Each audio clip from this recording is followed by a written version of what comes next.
I'm Professor Ruth Ben-Ghiat. I study authoritarianism. Let's answer some questions from the internet. This is Tech Support, Dictators.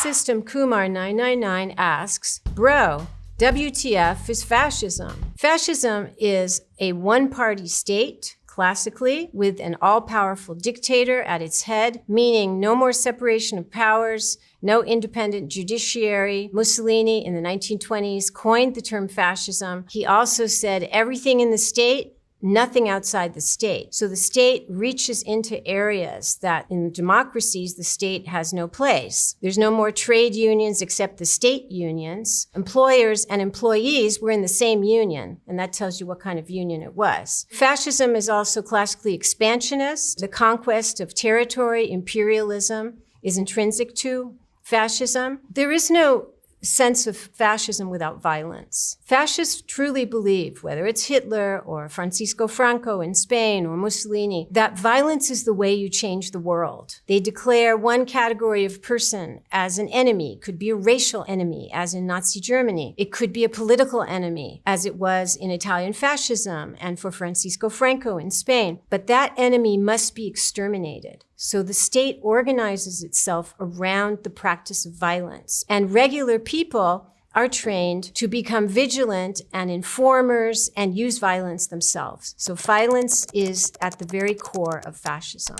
Malice Liddell asks, why is Putin shirtless in so many of his pictures? Putin takes up where Mussolini left off in using his body as an emblem of strength. Mussolini stripped off his shirt. He was the first leader ever to do that on camera. And that stood for Italy's strength and dynamism and modernity. This idea of the dictator being the man everyone should look up to is very old. It goes back to the fascist years. This is a period cartoon making fun of Hitler. Goebbels, his propaganda minister, was depicting him as a kind of demigod. Dictators and authoritarians pose as the macho men, but they also create a climate in their countries of a kind of lawless masculinity that says that a real man should be able to have anyone and anything he wants without asking for consent. And so Berlusconi created such an atmosphere in Italy of misogyny that the United Nations issued a special report after he had been in and out of power for a decade, saying that there was grave risk to Italy's women because of the rise in domestic violence and hate crimes against women. Thebang asks, what defines a dictator? It comes from the verb to dictate. That gives us a clue. So a dictator is somebody who wants to get his way, doesn't care about public welfare, often is very, very corrupt, steals from the people, manipulates people through propaganda. They don't agree with the separation of powers, so the executive power becomes overwhelming in a dictatorship. A dictator is a leader who wants absolute power, someone who does not want his authority to be checked by any institution. And so he proceeds to take those institutions apart, to void them of all people who are not loyalists, to create his state in his own image and make everything be about him. @AngelUma5 asks, dictatorship, authoritarianism, autocracy, are the three forms of governance really different? Authoritarianism is a political system that often is dictatorship. You can have civilian dictatorships like the fascist dictatorships. You can have military dictatorships. Nowadays, some of the authoritarian leaders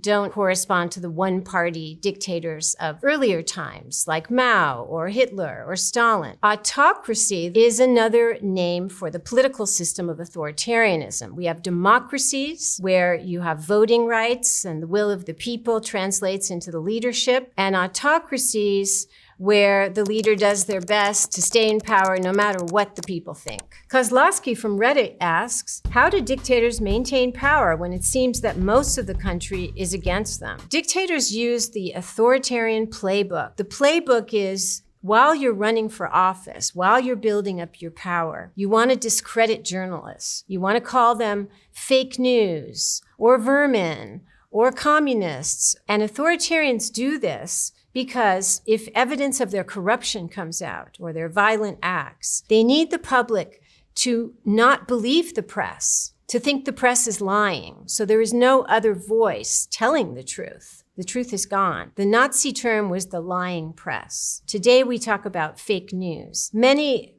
dictators use what today in Russia is called the fire hose of falsehood. This is a high volume of lies, half-truths, conspiracy theories, because conspiracy theories are as old as propaganda. The fact the Jews were supposed to be controlling the globe, that was a fascist conspiracy theory. Dictators also maintain power by creating an atmosphere of terror, of intimidation, whether it's physical violence against enemies of the state, or today they harass people with lawsuits, with smear campaigns. They try and ruin you because the goal is to get you to self-censor. Then you're doing the dictator's work for him. AVJ164B from Reddit asks, what are the differences between a fascist dictatorship and a communist dictatorship? They do many, many things in common. They have an all-powerful leader with a personality cult. They use propaganda. The difference is in who the target is. So fascists go after leftists. And although National Socialism and Italian fascism took originally at their very beginnings from the left, as soon as they constituted into parties, their main enemy was the left. The most consistent targets of Nazism and fascism were communists and socialists. So fascist dictatorships are anti-communist. Obviously, that's one huge difference from communist dictatorship. There, the targets, the enemies are counter-revolutionaries, anyone who's going to put the march of the revolution into jeopardy. And so Mao killed millions and millions of people, justifying it as getting rid of counter-revolutionaries. Jay Anderson asks, what are the most common personality traits tyrants and dictators possess? They are narcissists, meaning they care only about themselves. Dictators attract attention and adulation because they tend to be very charismatic. So they're very good performers. They're very good orators. They will do anything to preserve their power. For example, Benito Mussolini, the first fascist dictator, in 1924, he had his main political opponent killed. And in order to escape an investigation, he declared dictatorship. Dictators tend to be paranoid. They construct something called the inner sanctum. And this is an inner circle of advisors. And very common is that it includes family members. There's a whole history of sons-in-law being given important positions, from Benito Mussolini, the fascist, who had his son-in-law as foreign minister. Pinochet used his son-in-laws and put them at the head of the privatization agencies, so they made a lot of money. They also end up in this kind of cocoon where they start to believe their own propaganda and stop making good decisions. Vladimir Putin invaded Ukraine in 2022 without consulting his military or his economic specialists adequately. And so the military had huge losses at the beginning of the Ukraine conflict. More generals died than since World War II at the beginning, because Putin did not listen to criticism and objective feedback. Dictators don't have any moral code. They will ally with anyone. Think about Hitler, the fascist, allying temporarily with Stalin, the communist. Think about today, Xi Jinping, the communist, allying with Vladimir Putin, the far-right leader. So that old Machiavellian saying, the ends justify the means, perfectly sum up the dictator's personality. At Volpecule June asks, why do dictators have statues and pictures of themselves all over the countries they oppress? Dictators have giant egos, but their secret is that they're very insecure. The rules of personality cults have not changed for 100 years. You have to be the man of the people. You speak in a plain language. You connect with the people. But you've also got to be the man above all other men, the man who's untouchable, the man who's kind of like a god. So they build statues of themselves to give a sense of this godliness, of this omnipotence. So the statues are their way of saying, I'm going to be here for 1,000 years.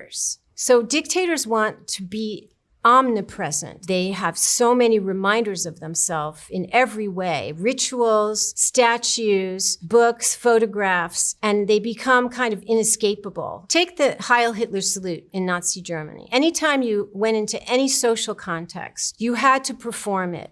You both used your hand to salute, but you had to say out loud, Heil Hitler. This brought Hitler into the conversation, into every conversation, even though he was not physically present. And what you were doing is saying you were submissive to him and wishing him good health. This corresponds to the desire of the dictator to be everywhere, and people should not have social relations without the dictator being part of them. And that's also why their populations get really sick of them.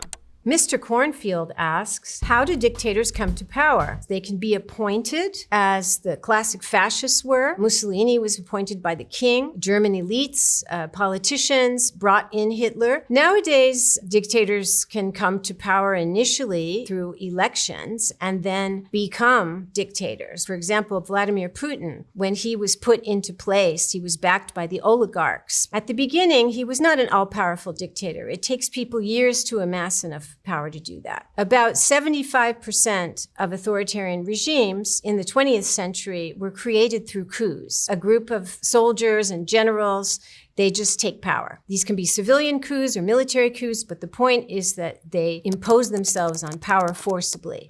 At George Forrester 17 asks, WTF is a, quote, self-coup d'etat. A self-coup is a variety of coup when the leader is already in office. Perhaps you are the leader and you've lost an election. Well, you just refuse to leave. That's what Nicolas Maduro did in Venezuela. That's what Donald Trump tried to do through the January 6th insurrection, but in that case, it failed. President Yoon of South Korea declared martial law instead of having to be impeached. In that case, it was promptly dismantled and he is under detention. The same thing happened in Peru in 2022. President Castillo was about to be impeached, so he refused to leave. He tried to have martial law. It was, again, very swiftly taken care of and justice was served. The joke was that President Castillo started his day as president and he ended it as a prisoner. It's very important to find perpetrators of self-coups accountable. This next question is from Kai. Did y'all know Hitler tried to overthrow the government during the beer hall putsch in 1923,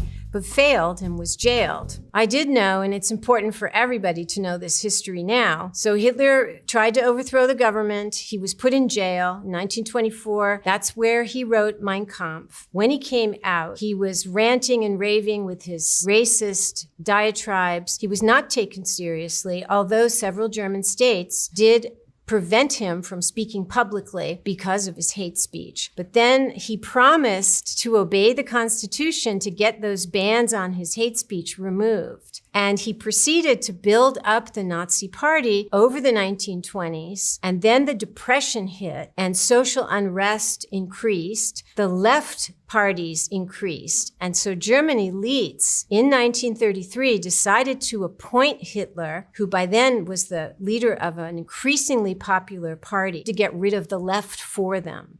So the German elites who brought Hitler into power thought they could control him and use him to get rid of the left. And then the rest was history, where they were not able to contain him and he ended up controlling them. Midwest Mama says, many dictatorships criminalize abortion. China, Russia, several others say it's a woman's duty to breed as many children as possible for the state. That's correct, and we can ask why that is throughout history. Dictatorships, even in the case of China, where they had a one-child policy for many years, have now started to reverse this. And dictatorships in particular that have fantasies of national purity, of designing a perfect race, or of having more, as Viktor Orbán says, Hungarian babies to combat the number of immigrant babies. All these different reasons are why many dictatorships and authoritarian states encourage the right kind of women to have babies. Along with the political opposition, journalists, LGBTQ people, women have been the enemy of the strongman. And every regime acts to take bodily autonomy away from women, take their agency away, and criminalizing abortion and rolling back or getting rid of reproductive rights is part of that. This next question is from Karen. Sake. Do Americans want to live in a dictatorship? Many Americans have no idea what dictatorship entails, but have been convinced that democracy is failing them and have seen dictators held up as superior role models. They have been conditioned by the media, by President Trump, to feel that autocrats, that dictators, whether it's Xi Jinping, whether it's Vladimir Putin, are superior brands of leaders. Studies have shown all over the world, about 30% of the population holds authoritarian leanings that are often expressed in parenting styles, in how they think about authority. Are you kind of a mini dictator at home, or are you a collegial collaborative type? These people can get activated if a demagogue comes on the scene. For almost 10 years now, Donald Trump has appealed to certain groups who are more comfortable with authoritarian contexts. He created a big tent for every kind of political extremist, every kind of racist, from people who were Southern racists to neo-Nazis. Those people who already have authoritarian views on the world can be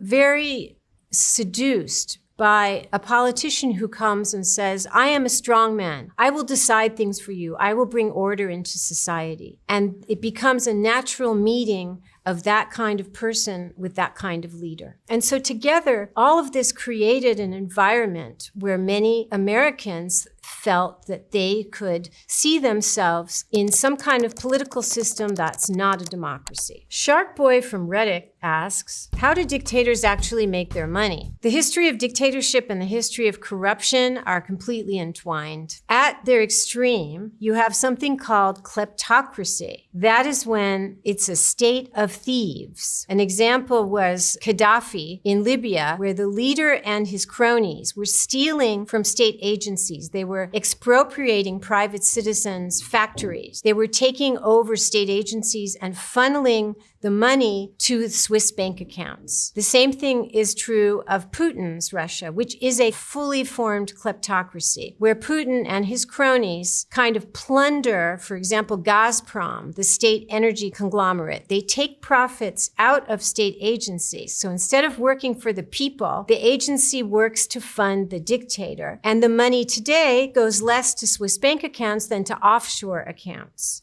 For example, Vladimir Putin, after 20 years in power, is now one of the very richest men in the world. So dictators make money in an illegitimate fashion, which is why they use propaganda, violence, repression to make sure that none of their secrets come out.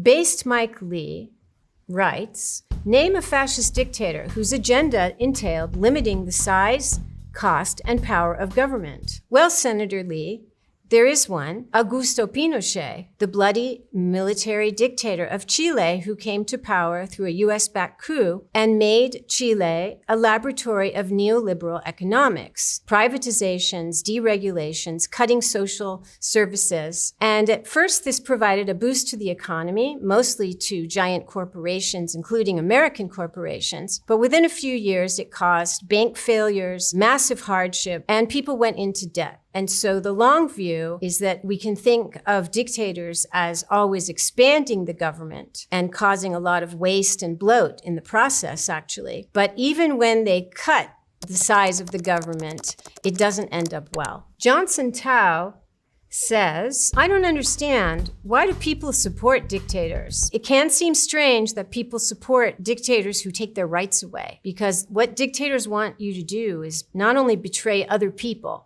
in your communities, you're going to inform on them, you're going to look the other way when your loved ones get taken away by the secret police. They also want you to betray yourself. They want you to lose your moral compass, to self-censor. Dictators are very skilled at posing as saviors, at creating crises or exploiting crises and then posing themselves as the solution. Whether it's an economic crisis or the perception of social unrest, one of the classic dictator narratives for 100 years is that only the authoritarian is going to keep people safe against the threat of immigrants coming across the border. Now, there's a grain of truth always to this because immigrants too come over the border. But what dictators do is say that immigrants are coming over the border to rape our women, to take our jobs, to dilute our population because they're the wrong skin color and the wrong faith. And so the same excuses for 100 years are used to justify their national purity campaigns. Mussolini used to talk about black, brown, and yellow people, that's his words, coming across the border and having too many babies. These are old narratives, and they work because They make people fearful for their security, for their family, and then the dictator is there to say, I alone can fix it. Snowflake 100% pure masshole says, why is he even having rallies? He's referring to President Trump. US presidents don't have rallies. Dictators have rallies. Hitler had rallies. Authoritarians love adulation and they love opportunities to perform because rallies are an occasion where people come out in mass numbers to show their loyalty. And what dictators care about more than anything is people showing loyalty to them on camera. And so that's one reason, whether they're right or left or anti-colonial or imperialist, they all have rallies. Early on, Joseph Goebbels, who later became Hitler's propaganda chief, he realized that Hitler was terrible in a studio. He was wooden. He needed the energy of crowds to come alive. And that's why Goebbels hit on this idea of having rallies nonstop. And that has remained a feature of dictatorship. Think of Mobutu Sese Seko in the Congo, constantly had rallies where he dressed up. His thing was being the leopard. He sat on a throne. These are shows of power and omnipotence. Here's a question from the political discussion subreddit. Does the internet improve democracy or enhance the potential for dictatorship? The internet is a double-edged tool. It has allowed dissidents who are operating in repressive contexts to have new audiences they would never have had, such as the protesters in 2019 in Moscow, who live streamed on Twitter themselves getting arrested, having millions and millions of views. However, the internet has allowed dictators to centralize and speed up the circulation of their propaganda. Now, this goes back all the way to the beginning of authoritarianism. Smart dictators, savvy dictators, have always known how to take the latest media technology and use it to their advantage. So Mussolini used newsreels, and he was a great performer. Hitler had that crazy ranting voice, so he was very effective with radio. Modi of India, when he first ran for office, and he's the most followed leader on Instagram in the world right now, he used holograms, so he could be in 100 different cities at the same time. Up through Bolsonaro in Brazil and Trump, who used social media very, very effectively. So the internet is a tool like other tools before it. However, the internet has the ability to hugely increase the volume of propaganda and the circulation of propaganda. At E. Harding 2000 asks, is Orbán a fascist? Viktor Orbán, Prime Minister of Hungary, has fascist qualities, but today, in the 21st century, fascism looks different. You have elections, you keep them going, but you manipulate the system by control of the media, by control of the judiciary and the election apparatus to make sure that the election goes out your way. Orbán has become a hero to the new right because he has perfected what we call electoral autocracy. You keep elections going, but you find ways to get the results that you need. So that's different from old school fascism. Orbán has gotten his cronies to buy important media properties. So it's indirect control of the media. And you control the electoral system. You hollow out the institutions so that everybody's loyal to you. So these are things that go back to fascism, but today they take place within a multi-party state. One continuity of Orbán with classic fascism is trying to grow the population, but only some people are encouraged to have babies, white Christians. Immigrants are not encouraged to have babies. Indeed, he's trying to get rid of immigrants and have them deported. Another continuity is homophobia. LGBTQ people have been legislated bureaucratically out of existence, and that goes back to fascism. Anybody who does not fit those roles of what they call the natural family, one man, one woman, both straight, does not have a future in Hungary. At OnziXS says, Pinochet was evil, but he made Chile what it is today. Benevolent dictator? I study dictators. I do not believe any dictator is benevolent because the definition of a dictator is someone who represses the popular will. There's no voting in a classic dictatorship. There's no free press. If you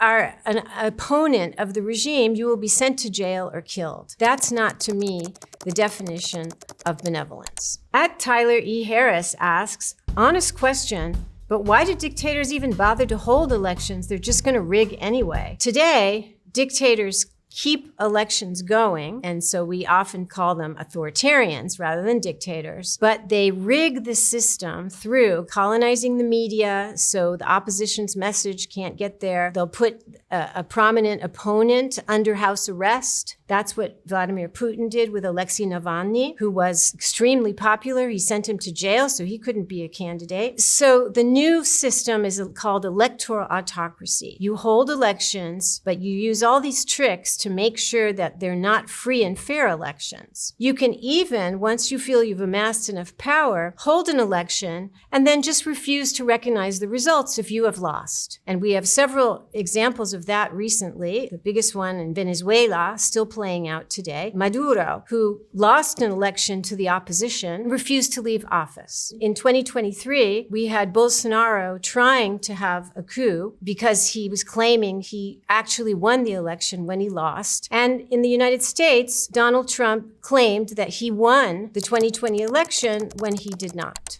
Epic Thundercat says, at what point do we start calling what Elon Musk is doing inside our government a coup? As a historian of coups, I consider this to be a situation that merits the word coup. So coups happen when people inside state institutions go rogue. This is different. This is unprecedented. A private citizen, the richest man in the world, has a group of 19, 20-year-old coders who have come in as shock troops and are taking citizens' data and closing down entire government agencies. When we think of traditional coups, often perpetrated by the military, you have foot soldiers who do the work of closing off the buildings, of making sure that the actual government, the old government they're trying to overthrow, can no longer get in. What we have here is a kind of digital paramilitaries, a group of people who have taken over and they've captured the data, they've captured the government buildings. They were sleeping there 24/7,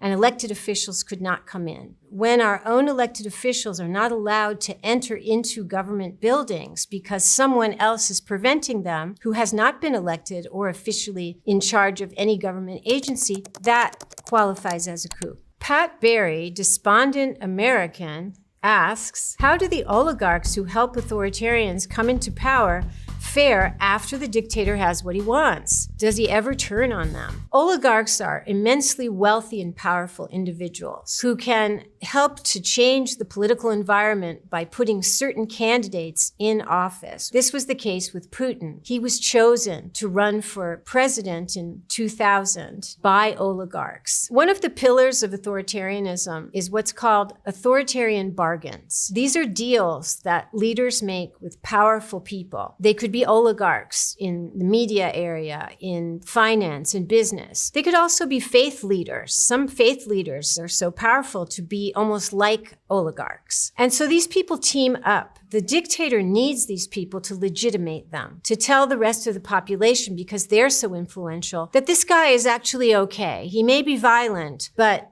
he's our guy. The problem with this is inevitably when the dictator has seen that the oligarch has outlived his usefulness, they will throw them under the bus. Early oligarchs who brought Putin to power, he tried to then colonize or seize their assets. And if they didn't agree to give him their assets, he tried to jail them or they had to go into exile. There's been something called sudden Russian death syndrome, where many, many powerful elites connected with the energy industry have fallen out of windows or gone into the hospital and never emerged again because Putin is cleaning house. Tanvir Hassan asks, how can a dictator be good for a nation? Dictators certainly want to be seen as being good for the nation. And many people become fans of dictators because dictators are into infrastructure. They have huge egos. They want to be identified with grandiose public works. Mussolini built sports stadiums. He built miles of railroads, and the myth was that he made the trains run on time. Hitler built the Autobahn, the high-speed highways. Today, in Turkey, Erdogan has very large construction projects such as the Istanbul Canal. And so there's a sense of modernity and things happening. The problem is when you don't have a free press, nobody can be tracking with accurate statistics how these big public works are affecting the economy and what kind of corruption is happening behind the scenes. So dictators can attract a lot of support by people who fall for the appearances. Look, he's doing things. Other people are not doing things. The dictator gets things done. However, it's only later